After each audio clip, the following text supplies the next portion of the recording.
Assalamualaikum warahmatullahi wabarakatuh. Di sini kami akan presentasikan hasil diskusi kami dari kelompok 3 tentang pembelajaran berdiferensiasi. Untuk yang pertama, nama dari kelompok kami yaitu Ella Utami Putri Wulandari, Khofifah Indar Parawansa, kemudian Mary Dwi Prastiwi, Fariyatus Saada, dan Ibu Atus Solihah. Untuk yang pertama yaitu strategi pembelajaran. Strategi pembelajaran adalah sebuah teknik, metode, atau perencanaan eduksional mengenai kegiatan atau interaksi kelas agar pembelajaran dapat efektif dan dapat mencapai target pembelajaran yang disiapkan pengajar sebelum mengajar. Selanjutnya, macam-macam strategi pembelajaran ada 5. Yang pertama, strategi pengajaran langsung, strategi pengajaran tak langsung, strategi pengajaran interaktif, strategi pengajaran mandiri, dan strategi pengajaran melalui pengalaman. Selanjutnya, yang pertama, strategi pengajaran langsung atau direct interaction adalah strategi pembelajaran yang dirancang khusus untuk menunjang proses belajar siswa yang berkaitan dengan pengetahuan deklaratif dan pengetahuan prosedural. Yang kedua, strategi pengajaran tak langsung atau indirect instruction adalah pengajaran di mana peserta didik mempunyai keinginan alamiah untuk belajar dan guru mendorong potensi dan kepercayaan diri dari peserta didik.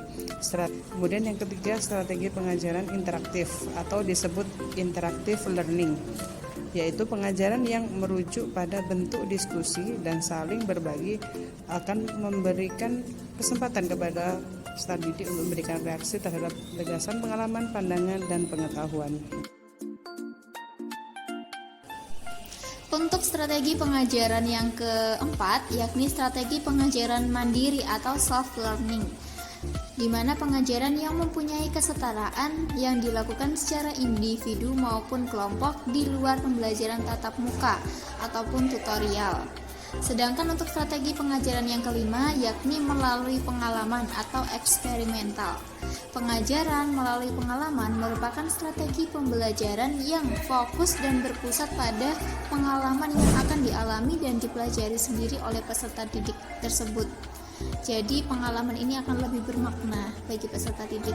Untuk contoh penerapannya, yakni menggunakan model pembelajaran PBL atau Problem Based Learning, di mana termasuk dalam strategi pembelajaran tak langsung atau Indirect Instruction.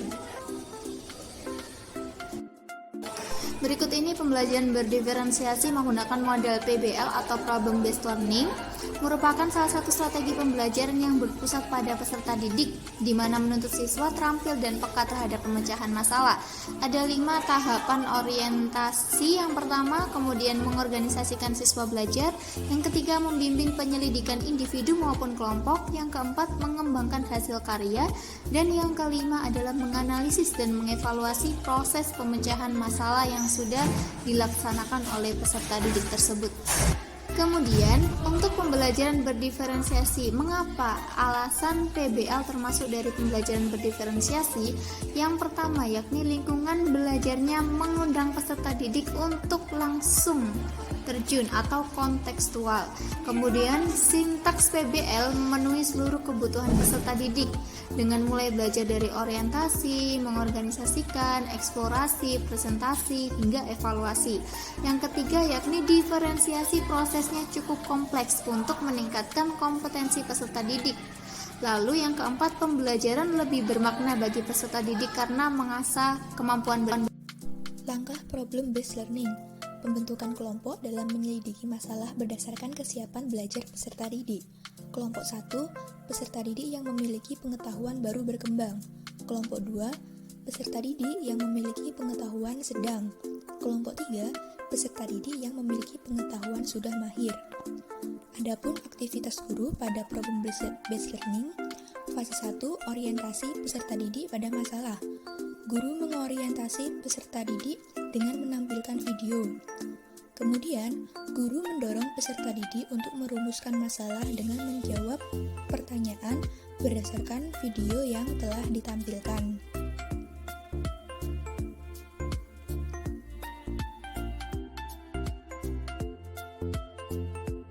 Fase 2, Mengorganisasi peserta didik ke dalam kelompok belajar.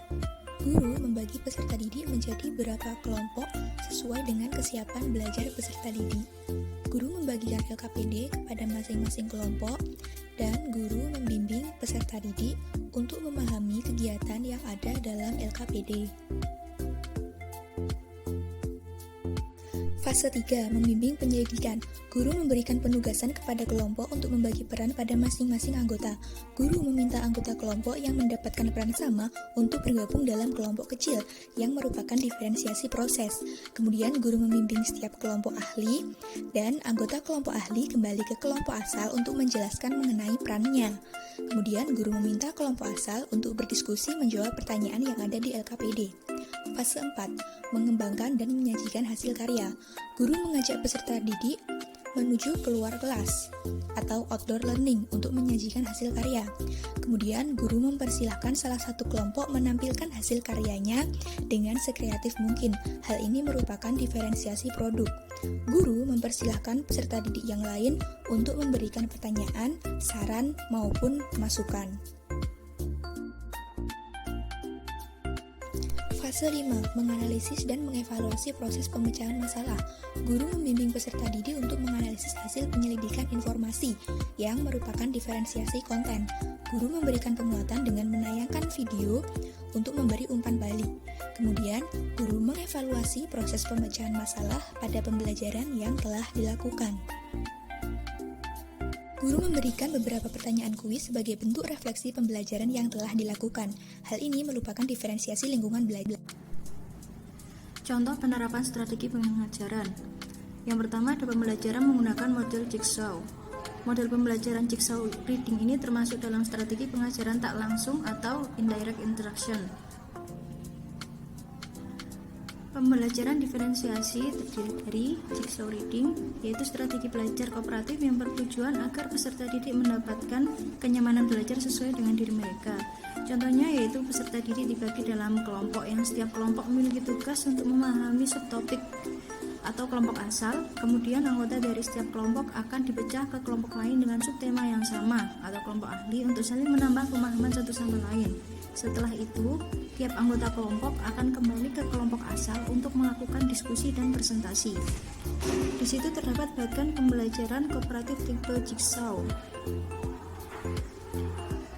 Kemudian alasan jigsaw termasuk ke dalam pembelajaran diferensiasi, yaitu yang pertama adalah teknik ini dapat menghidupkan suasana belajar peserta didik karena mereka dapat mendapatkan tantangan untuk melibatkan diri mereka sendiri dalam situasi pembelajaran tersebut.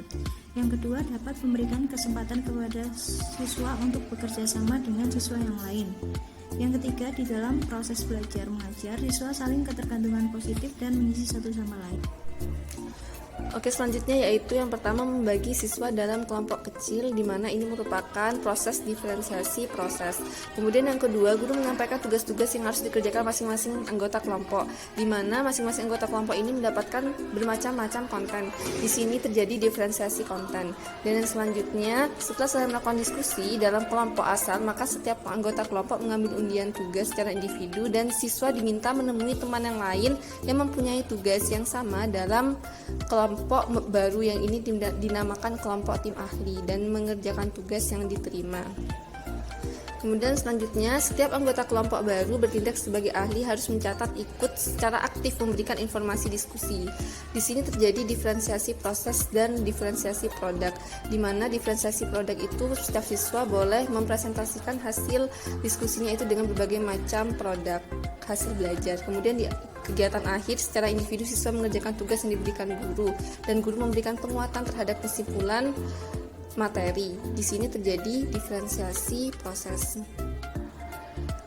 Kemudian yang selanjutnya yaitu manfaat strategi pembelajaran, di mana yaitu agar peserta didik terbiasa belajar dengan perencanaan yang disesuaikan dengan kemampuan diri sendiri serta pengalamannya sendiri, sehingga dapat memacu prestasi belajar siswa berdasarkan kecepatan belajarnya dengan optimal dan efisien. Kemudian yang kedua yaitu manfaat strategi pembelajaran bagi guru dapat mengelola proses pembelajaran untuk mencapai hasil yang efektif dan efisien, serta dapat mengontrol kemampuan siswa secara teratur. Guru juga dapat mengetahui bobot soal yang dipelajari siswa pada saat proses belajar mengajar dimulai, sehingga guru dapat memberikan bimbingan kepada siswa ketika mengalami kesulitan. Guru dapat membuat peta kemampuan siswa sehingga dapat dipakai sebagai bahan analisis. Kesimpulannya yaitu strategi pembelajaran yang efektif adalah strategi yang dapat mengantarkan peserta didik mencapai tujuan pembelajarannya dengan bermakna. Demikian penjelasan dari kelompok kami. Terima kasih, sampai jumpa. Wassalamualaikum warahmatullahi wabarakatuh.